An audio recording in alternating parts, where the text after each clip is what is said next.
Isang araw na puno ng saya at adventure. Tara na sa Underground River. Makikita natin ang mga panike, bayawak at makukulit na unggoy. Pagtapos kumain tayo sa Kakahuyan Forest na sobrang relaxing at mabubusog kayo. At sa bandang huli ay magbisita tayo sa Ugong Rock Adventures para ma-experience ang rock climbing at zipline nila. Tara na! Nag-uumpisa ang Underground River Tour ng 7:30 hanggang 9 AM starting time. Babiyahe mula sa Puerto Princesa to Sabang Wharf ng 1 hour and 48 minutes. Depende sa organizer nyo kung van or coaster ang gagamitin. Dahil marami kami, coaster ang aming ginamit. May additional charge nga lang yan depende kung gaano kayo karami. Dahil ang isang coaster ay may 28 pax capacity. Maganda ang beach sa Sabang Wharf, ngunit mabato ito at pinagbabawal ang maligo. May office din dito sa Sabang Wharf kung saan pwede kayong kumuha ng permit. Pero kung nakapag-avail kayo ng tour sa mga provider, usually ang tour guide ang nag-aasikaso ng mga permit para sa inyo. Hindi din basta-basta makakapasok dun or makakasakay sa Underground River. Medyo mag-aantay tayo dahil sinecheck nila ang bawat bangka kung sino ang mga grupong kasama sa isang bangka at ang mga pangalan sa permit kung tama ba ito. Huwag niyong kakalimutan magdala ng ID or magpicture ng ID niyo dahil kailangan ito ng tour guide at hihingiin nila sa inyo. Ayan, tinawag na kami ni Kuya na aming tour guide. Ibig sabihin, approve na ang permits at may go signal na. Depende nga pala sa grupo nyo kung gaano kayo kadami, kung magkasama kayo or hindi. Dahil may limit na 6 to 10 person ang kada bangka patungo sa start-off point ng Underground River.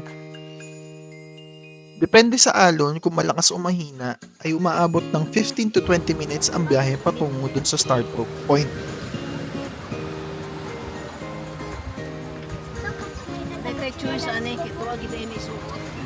Pagbaba ng bangka ay tumingin agad sa bandang kanan. Madalas dyan nagpapapicture ang mga bagong dating sa Underground River. Huwag din kalimutan na magpa-picture sa signage. Bago maglakad patungo sa Underground River, ay kailangan nyong magsuot ng helmet dahil ito ang magiging proteksyon nyo sa mga bato sa loob ng Underground River Cave.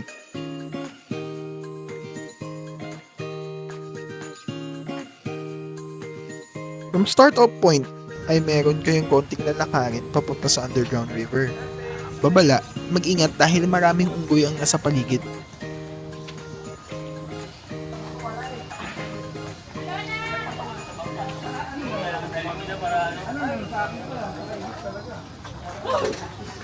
Ay, nako! Ilan guys mo? Alam mo ba, ang Puerto Princesa Underground River ay isa sa New 7 Wonders of Nature. Mayroon itong mahigit na 8.2 kilometers ng ilog sa loob ng kuweba. At isa ito sa pinakamahabang ilog na sa loob ng kuweba na maaaring daanan ng bangka sa buong mundo.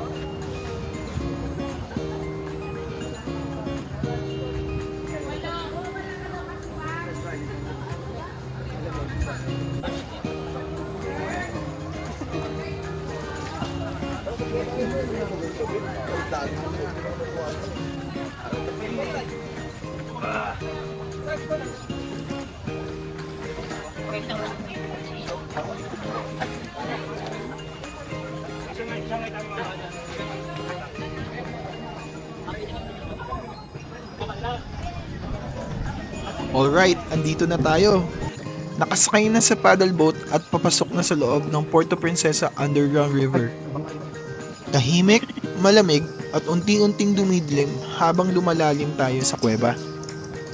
Kung makikinig ka, maririnig mo lang ang tunog ng sagwan sa tubig at ang tulo ng tubig mula sa kisame. Parang ibang mundo to. Parang sine, pero totoo. Tignan mo yung mga bato sa gilid. Iba't ibang hugis. Parang mga rebulto, may mukhang hayop at minsan medyo nakakagulat.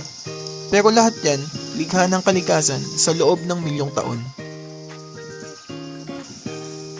Nakakabilib na may gantong lugar sa Pilipinas. Hindi mo kailangan pumunta sa ibang bansa para makakita ng gantong kagandang tanawin. Dito pa lang, panalo na.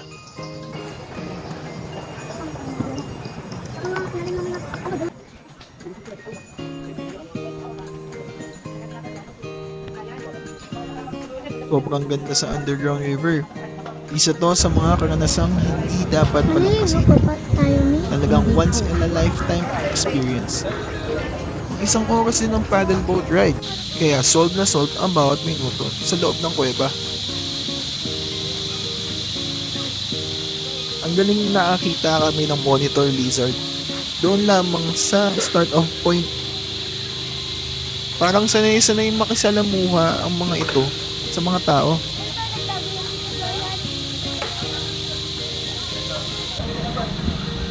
Ito pa nga yung unggoy oh. Sobrang lapit na namin yan nung tinitake namin yung video. Baho niya nga, parang di Hindi naligo man lang siya nag-react. Talagang sanay Wait na lang, wala sanay. pa akong beach, Mac. Wala pa, nanap ko pa yung... Picture mo kayo na bago umalis, ma'am? May ganito po kayo kanina? Wala. Ay, hindi po kayo na-picture kanina? Ano po po yung sa labas, Ayun, ma'am? umalis na nga siya. Nailang na siguro. Grabe, nakakapagod yung ginawa natin yun. Nakakagutom. Kaya ito nga, andito yung lunch area namin sa Kakawian Forest. Dito kami sa Darapuan Hall kumain. Buffet nga pala yung lunch na kasama sa package na pinuha namin.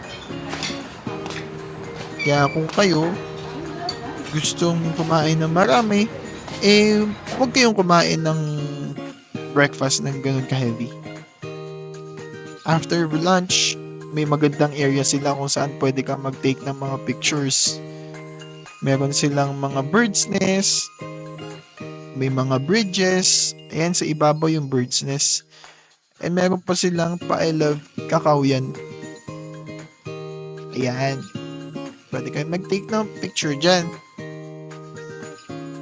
Meron din dito yung 100-year-old Tao tree. Ang ganda ng pagkakagawa nga naman ng bridge, oh.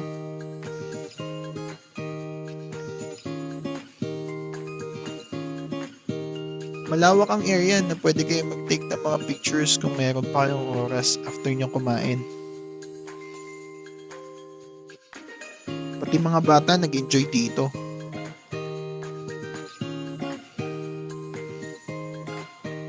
At ayan na nga ang 100-year-old na puno. Napakataas niya. Ang ganda. Pagkatapos nga kumain ay nagtungo kami sa Ugong Rock Adventure. Susubukan namin yung rock climbing nila at ang zipline. Nagkakahalagang 600 pesos ang entrance fee kasama na dun ng zipline para dito sa activity na ito. Side trip po pala ito, possible nyong i-avail kung majority ng grupo nyo ay gustong pumunta sa side trip na yan.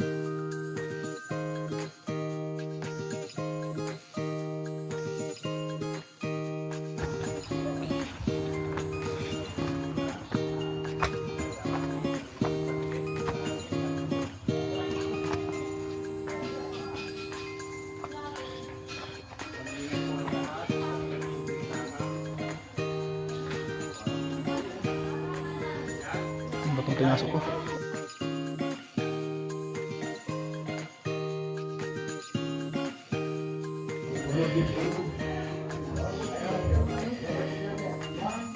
Stalagmite.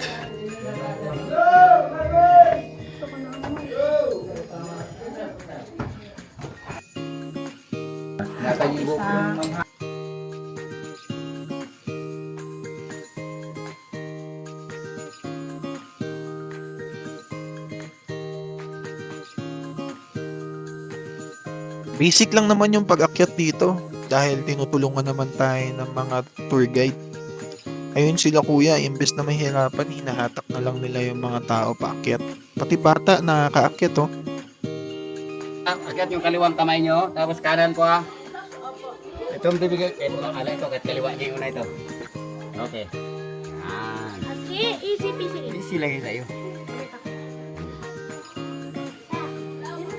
Diyan, akyat ka lang yan. Diba, ma'am? Kahit may pagkahirap ang pag-akyat ng bundok, ay mukhang masaya naman ang lahat.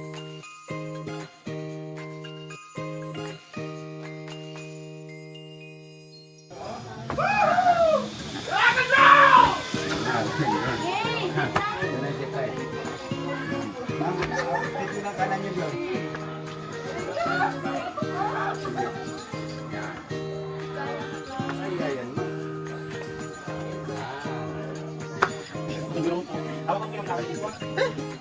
Ayan. Ay, bubog ka. Alam mo ah. Guys, gusto ko na next. Ay.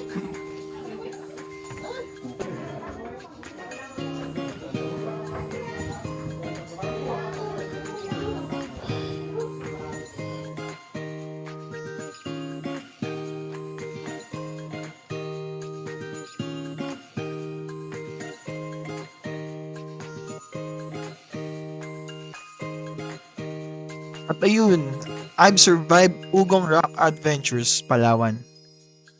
Nakarating din tayo sa tuktok. Kung hanggang ngayon ay nanonood pa rin kayo ng video, maraming salamat. Huwag nyo din kalimutan mag-like and follow.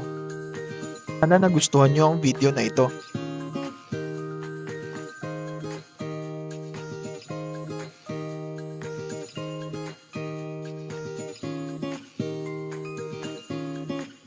At eto na nga, nasa zipline area na kami. Marami sa amin ang tumuloy ng mag-zipline pero meron ding nag-back out.